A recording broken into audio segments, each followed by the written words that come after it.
I'm going to teach you the most optimal tactics for using the Plagueburst Crawler, as well as whether you should be using it in your list. But first, let's get on to the key attributes about the Plagueburst Crawler.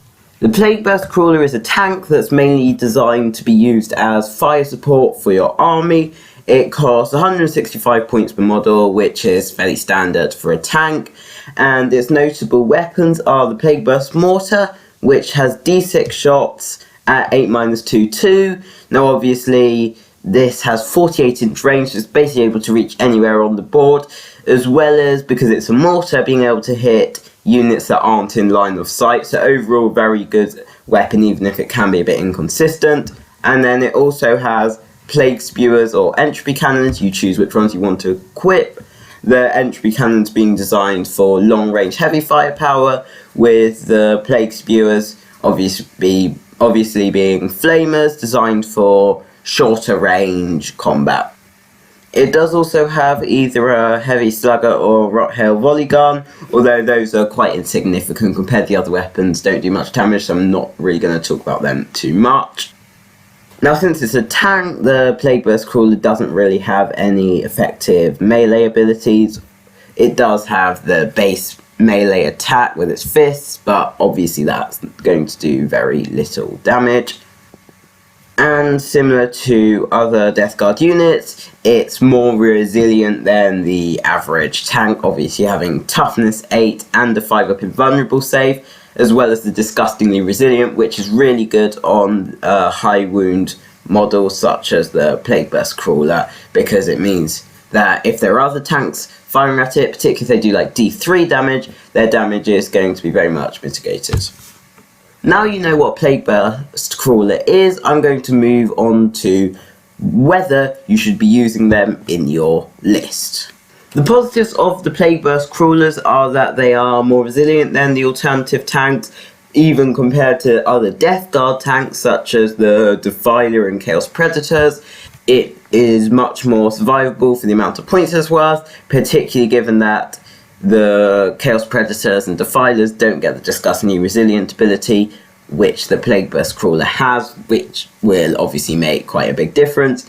And also, even for a tank that's super resilient, it's still got really good range damage output. Particularly if you get lucky with the Plagueburst Mortar, you can be getting a lot of shots with high AP, high strength and high damage. And with the entropy cannons, if you get a hit and wound through, which will happen quite a decent amount of the time, then you're able to do D3 plus 3 damage. And I've seen these Plagueburst Crawlers absolutely melt through whole like heavy units and even tanks and like Trakari planes and stuff. It's really cool. However, there are some negatives to having the Plagueburst Crawler. Now, the first and probably one of the worst negatives is that the damage output of it is extremely inconsistent. If you're using the Plagueburst Mortar, though obviously you could get 6 of these attacks, you could get unlucky and only get 1 attack, and when you're hitting on 3 ups, also as your wounds go down, that's going to be even less, sometimes 4 ups, even 5 ups.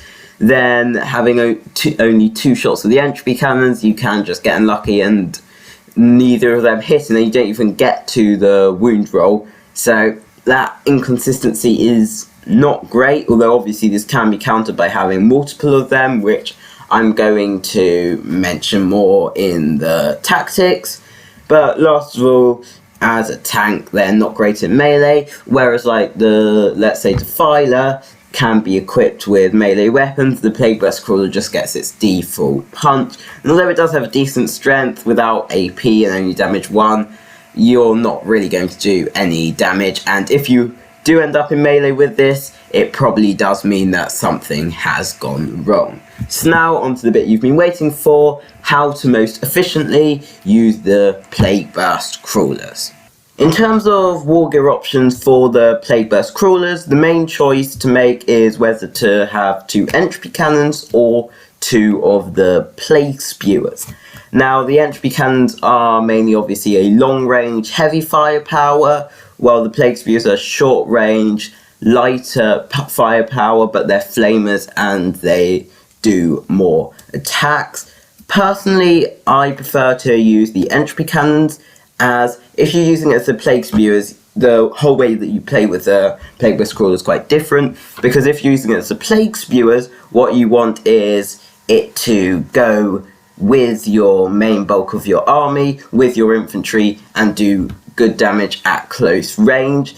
However, the issues with this is the plague spewers are quite good, but they're not that great, and if you do want a sort of supporting tank that goes with your infantry, it's better to pick a fetid bloat drone, because they just have like better damage output for the amount of points, or also a mephitic blight hauler, as they give buffs to the nearby infantry.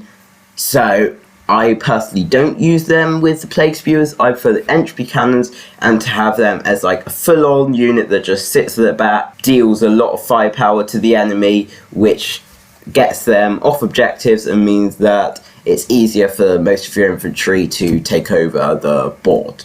Now, although one of the issues with the entropy cannons and also the Plagueburst mortars is their damage is inconsistent, I think given that these are only about 175 points per model, if you're having like a 2k list, then you can certainly have room to fit multiple of these in your army, as if you have 3 of them all doing d6 attacks, then you're very unlikely to get 3 ones, and you're almost guaranteed to do a decent amount of damage, as well as with the entropy cannons, because if you've got 6 attacks, that means statistically you'll get 4 hits, because you're hitting on 3 ups, which means you'll get a lot of wounds, and you will definitely be able to melt through a tank in a turn, which is extremely good.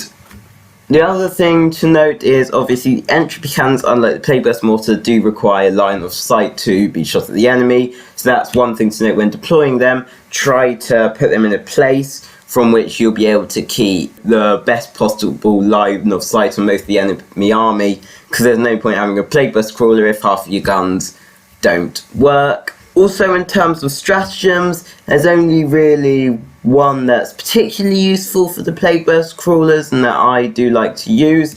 There is one that slightly buffs the Plagueburst mortar, which you can use if you need to do urgent damage, although I don't really think it's worth the CP that it costs.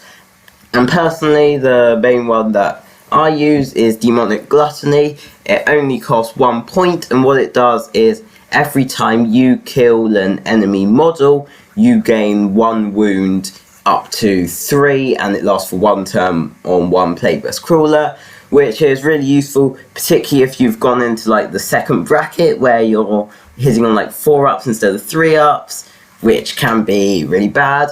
If you use the stratagem, you can get yourself back up to that first category, and then on the next turn you will be able to do more damage. So it's overall quite a useful strategy, and even if you've started 12 wounds, now you're on like 8 wounds, it's still good just to be able to pay a CP to quite easily top up your wounds.